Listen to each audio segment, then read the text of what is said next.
Horror films set the stakes incredibly high in terms of what can happen to a person.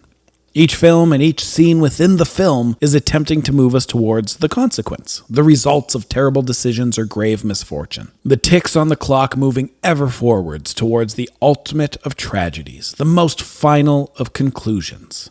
Death, be it violent or tragic, unfair or justified, death is always the result in a film meant to scare. Because what can be worse than the ultimate end? This made sense to me as a younger person.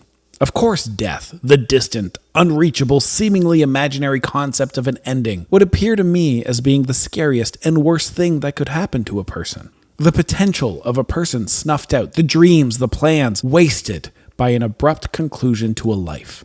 The fear of someone taking away the possibilities of a future. There could obviously never be anything as frightening as that. Which is all still true. Death is indeed scary. And in film, it makes for an incredible plot device and catalyst to the stress required for a truly great horror film. But something odd happened to me recently as I was watching a family film. A classic, really. And it affected me in the same way the scariest films I had ever seen had affected me. My stress levels were up, my fear centers overflowing with whatever drug fear centers fill with. I was uncomfortable, frozen, with an urge to flee. All I wanted to do was scream, turn off the TV, and cry alone somewhere safe. I couldn't though, because I was sitting next to my daughters and had just told them that they really needed to watch Mrs. Doubtfire because it was hilarious. Easily one of the best family comedies ever made, a Robin Williams masterpiece and a classic film for the ages. So I sat, watching my hero give the performance of a lifetime, crippled with fear, watching the screen as dread filled me with a despair more debilitating than Seven or Silence of the Lambs or The Exorcist or Poltergeist, It, Saw, The Ring, or any other film meant to induce these feelings ever had. And I had to pretend to laugh at the funny parts because my daughters were sitting with me, watching the scariest movie of all time. So let's talk about that. But first, disclaimer time! This is not a review show! I am nerd incorrect. I'm passionate, opinionated, highly subjective, and so many times incorrect. I have to repeat, this is not a review show. I'm not going to objectively weigh any piece of art on any merits. What I will do is explore the things that make entertainment beautiful and explore the art created for us to consume while we live our lives. Thank you for joining me while I explore the adventures we have from inside the house. I'm uncool, I'm the Urkel to everyone's Bill Murray. I've been broke in every sense of the word. And I keep chasing my next high score. Issues galore, I'm a walking, talking magazine. We all know that nobody reads. What's the use in words when they don't even understand me?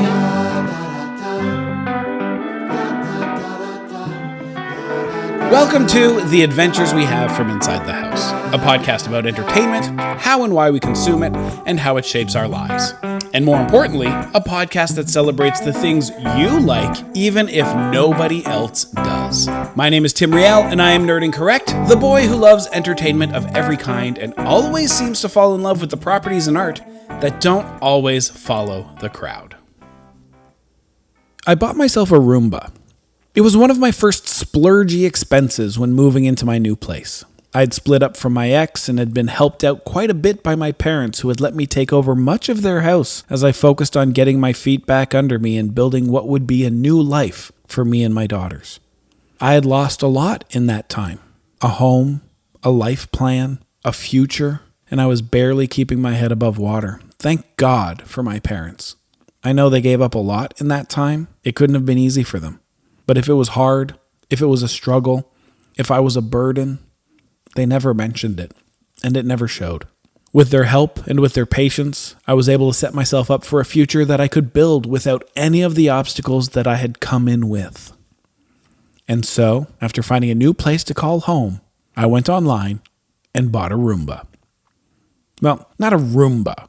I bought a not Roomba, a knockoff company, a competitor of Roomba. I bought a D-Bot, the D-Bot M80 Pro with vacuum and mopping capabilities. It was on sale and had a coupon, and it could mop. By the way, it kind of doesn't really mop. Like, it can mop for about 5 square feet, and then it's kind of not really mopping anymore. It's mostly just moving a moistened cloth around on the floor, and then the cloth isn't really all that moistened after a bit, but still, pretty cool.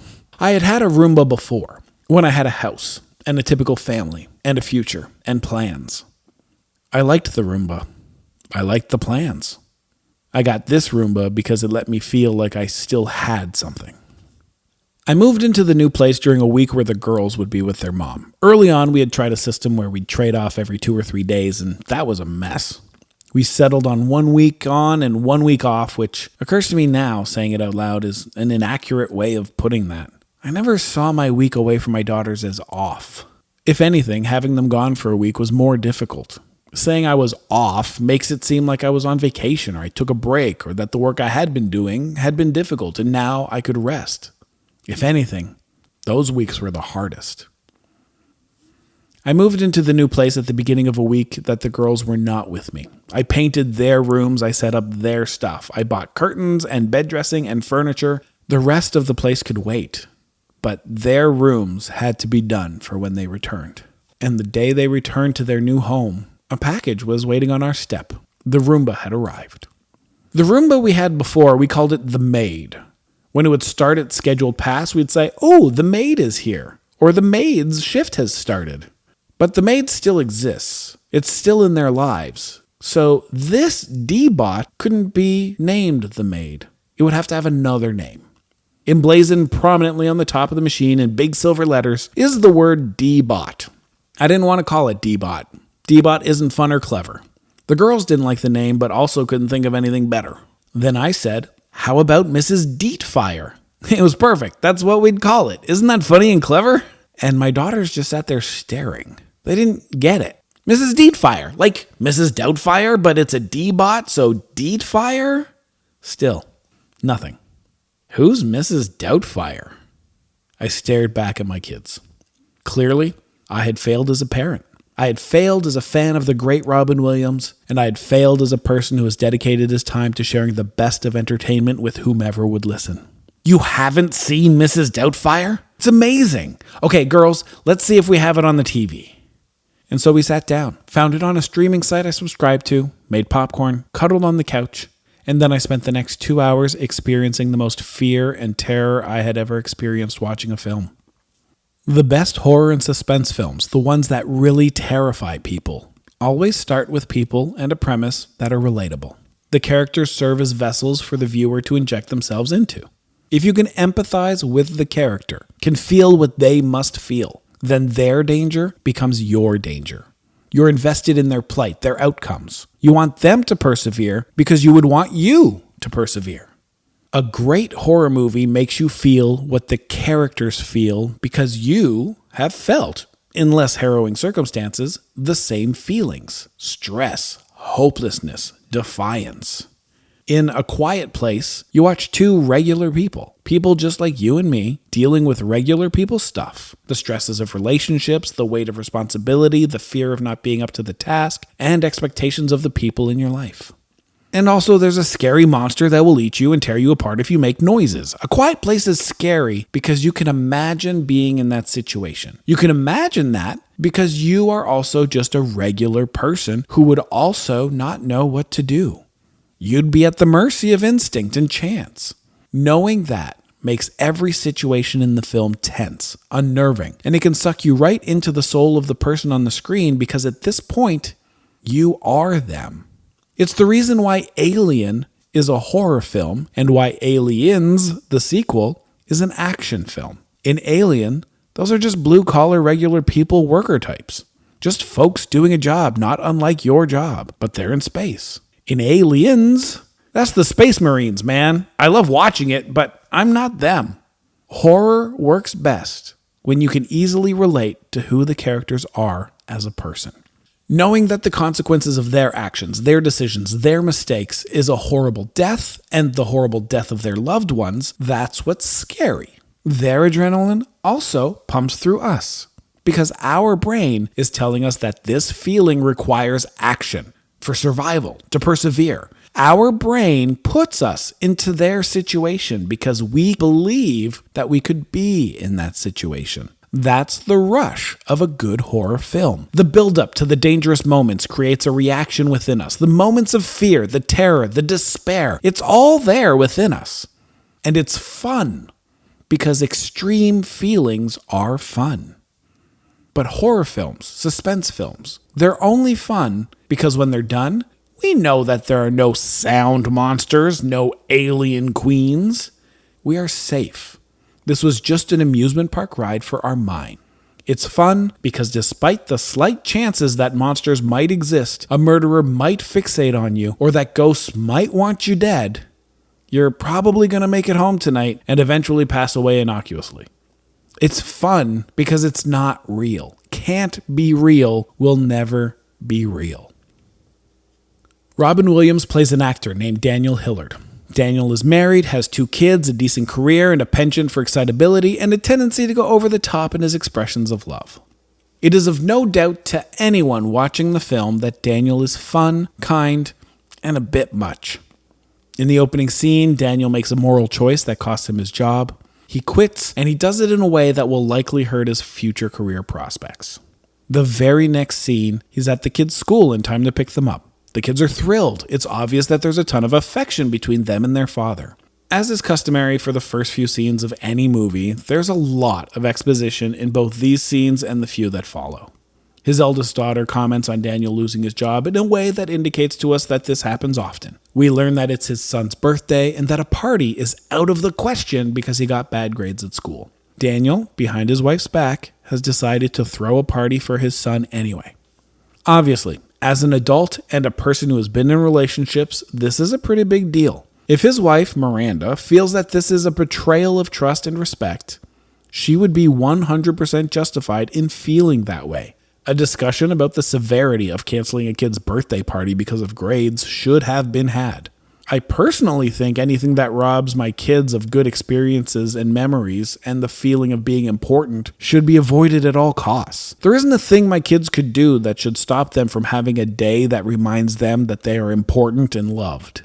Which Miranda also believes, by the way. We find out later that despite her declaration that the celebrations were off, had actually planned to celebrate anyway with cake and presents. Which is totally a crappy move in my opinion. You can't make yourself the hero that makes the party happen when you were the only reason it wasn't going to happen in the first place. That's a shitty thing to do to a kid. But that, of course, is not the point. The point is Daniel and Miranda should have discussed things and should have come to an agreement, and that didn't happen. Either Daniel felt he couldn't get his way, or he didn't care about Miranda's feelings, so he threw the party, and that's a betrayal of trust, and a truly bad example to his kids of how to be in a relationship.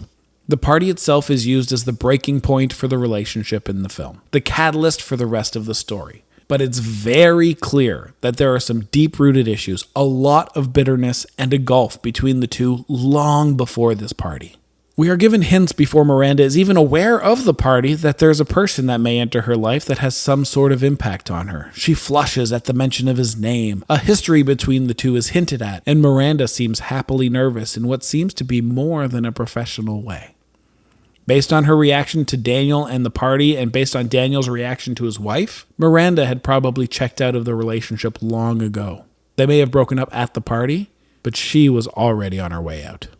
It happens. People break up. Couples divorce. Everyone knows what it feels like to end something or have something end. It's hard. It's scary. And at this point in the movie, I'm just sad. I have seen Mrs. Doubtfire before, obviously. It's an incredible film and some of Robin Williams' best comedic work. I was 12 when it came out, the same age as Daniel's son in the movie, and I remember how cool that party looked. I remember thinking how cool his dad seemed. I remember disliking the mom and everyone else. I remember watching it. But my memories were of a pretty two-dimensional story of a funny dad doing silly things to hang out with his kids and the evildoers trying to thwart him. I didn't have a ton of life experience, and this film sat in the same part of my brain as Mighty Ducks, where the people I was rooting for were good and the others were not good, and that was that. That was the full level of nuance I could get from films at the time. I remember Daniel slamming his face in a pie and shouting, "Hello!" I remember the drive-by fruiting, his costume's boobs catching on fire, his going back and forth to 2 meetings in a restaurant, having to change into Mrs. Doubtfire and back. I remember how knocked down funny the comedy really was. But what wasn't present in any of my memories of the film were the reasons for all of those things. 12 minutes into the movie, we're sat in a courtroom. The judge is telling everyone present that, although the court understands that traditionally mothers should care for the children, it would be detrimental for children to not be with a loving father. And then he says, since Daniel currently doesn't have a job, Miranda will get full custody and he will get to see his kids on Saturdays. Look, I get it. It's a movie, and this is the conceit. Daniel is getting a divorce, mom gets custody, he has 90 days to prove that he deserves to be a dad by getting a job and a place to live. Sure, fine. But if they're getting a divorce and one of them is the breadwinner and the other one isn't, shouldn't he be getting alimony? And should a parent have their kids taken away because times are tough? Should the unemployed have their children wrenched from them? I won't belabor the point. This is a family film with a simple conceit, not an examination of family and divorce law. But it's not an uncommon theme. Holidays and every other weekend is such a common idea for divorced dads in films that it surprises people in my real life when I tell them I have 50-50 custody. I'm the dad, so that's somehow weird. Entertainment, films, TV, it's the mirror we hold up to society. So when something is standard in a film, it slips into the culture and becomes the unconscious standard outside of films. To really add to this point and point out the prejudices of this, about a minute ago, I mentioned that maybe he should get alimony, and that probably caught you by surprise, or you probably laughed at it. But anyway, back to the movie. Daniel gets an apartment, and we're meant to believe that it's an awful place. I mean, it's not, by the way. It's just not $1 million townhouse. And then the conceit comes to the forefront. Miranda is too busy to be a single mom with a job. She can't be home when the kids get there, she can't fit in all the errands, and doesn't have the time to cook. At the risk of sounding bitter on behalf of Daniel, it's odd to me that being professionally absent from the kid's life is less harmful than being with the kids all the time, but unemployed. Anyway, Miranda needs a housekeeper, and Daniel wants to see his kids. Why Daniel can't watch the kids isn't made clear other than Miranda doesn't want that. So Daniel makes a pretty terrible decision and decides to pretend to be an old British lady and becomes the housekeeper. This is dishonest. It's immoral. It's questionably legal. And it's not even the closest to the most degrading, questionable thing I would do if I was told I couldn't be with my kids. I'm on the couch, wedged between my daughters. My eldest has her head on my shoulder. My youngest is on her back using my legs as a pillow. They're laughing at the same things I laughed at when I was their age. Daniel with meringue on his face, dripping into the court-appointed parole officer type lady's tea, laughing at the boys across the street who watch Daniel change into Mrs. Doubtfire. The bus driver who has a crush on Doubtfire, giggling, laughing, having the best time. I can feel them shake with joy against me as they take in some of Robin Williams' funniest moments. And I can't breathe. Every muscle, every nerve, every thought, it's all stress. It's all fear. I squeeze them closer, tighter. It's Daniel's day with the kids. He's got a lead on a great job, his place looks great, the kids are happy. He takes a chance to stop the Doubtfire thing. He asks Miranda to let him take care of the kids instead of Mrs. Doubtfire, since he is now meeting all of the things that the court wanted him to meet. But Miranda really likes the freedom Mrs. Doubtfire affords her, and so she shuts him down.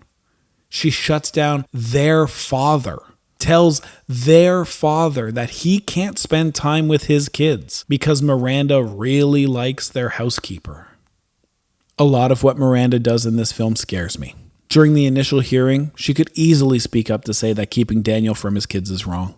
Instead, she sits silently while her attorney openly celebrates the decision to deprive this man of his children. When she realizes she needs help during the days, she actively chooses to exclude Daniel.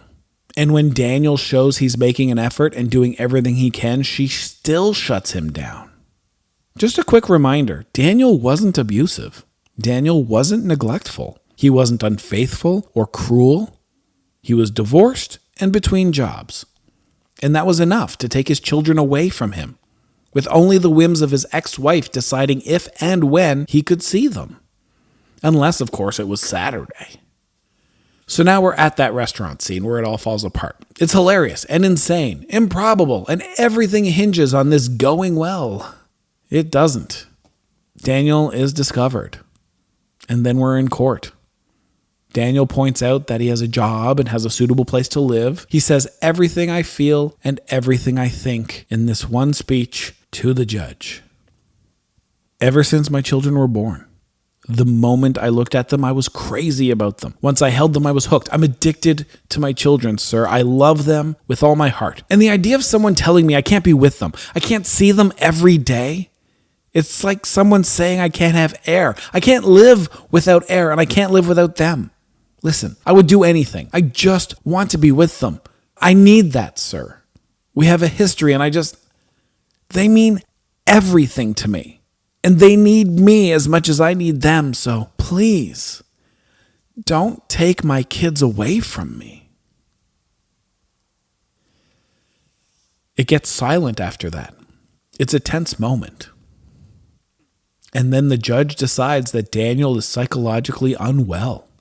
He will not see his children outside of supervised visits once a week for at least a year. He calls Daniel a liar, a manipulator, and with every word, he kills another part of Daniel. He drains him of hope. He takes everything that matters because it was crazy what he did. No sane person would have done this. But here's the thing.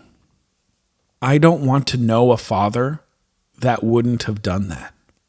I don't want to be a father that wouldn't have done that. I look at these two amazing people on the couch with me, and I know there is absolutely no limit to what I would do to be in their life. I'd dress up as an old English lady and do someone else's housekeeping and cooking for them. I wouldn't even hesitate. And I think that makes me and Daniel pretty good dads. The best horror and suspense films, the ones that really terrify people, always start with people and a premise that are relatable. If you can empathize with the character, can feel what they must be feeling, then their danger becomes your danger. The best horror films set the stakes incredibly high in terms of what can happen to a person. Each film, and in each scene within the film, attempting to move us towards the consequence, the results of terrible decisions or grave misfortune, the ticks on the clock moving ever forwards towards the ultimate of tragedies, the most final of conclusions. My daughters laugh at the silliness of Mrs. Doubtfire. They are lifted by the happy ending of Daniel being allowed to see his kids for a few hours after school. They have loved this classic movie, and they love Robin Williams, and they have spent a happy few hours with their dad in their new home. It's a good day for them, a happy memory. Me? I'm shook. I can't watch this movie ever again. It's too much. I feel the adrenaline pumping through my brain, telling me that these feelings of fear require action for survival to persevere. That's the rush of a good horror film. The moments of fear, the terror, the despair, it's all there within me. And it's supposed to be fun, because extreme feelings are fun. But horror films, suspense films, they're only fun because when they're done, we're safe. It's fun because despite the slight chances that monsters exist, you're probably going to make it home tonight. It's fun because the threat isn't real. The monster isn't real. It can't be real. It will never be real. I sit on my couch with my daughters, a divorced man who had a tough go out the gate, needing help to get back on his feet, a man who would do anything to be with his kids. I sit while the credits roll and the next movie is being advertised, and I don't feel safe. Because despite the film being over, despite the story being fiction, the monster is real. I have watched Mrs. Doubtfire, and I have been shown what could still happen to me. And it stays with me. It's with me now. I will never forget how it felt when I sat on the couch holding my daughters and we watched the scariest movie of all time.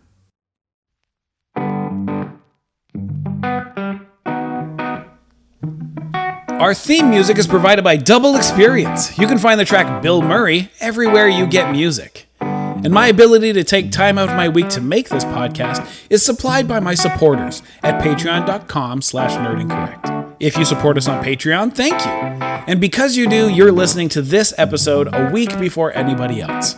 And if you want to be part of that club, head on over to patreon.com/nerdincorrect, where you get early access to all our podcasts, an exclusive podcast, and so much more. You can also join our Nerd Incorrect Discord server, The Incorrection, where we can discuss in more depth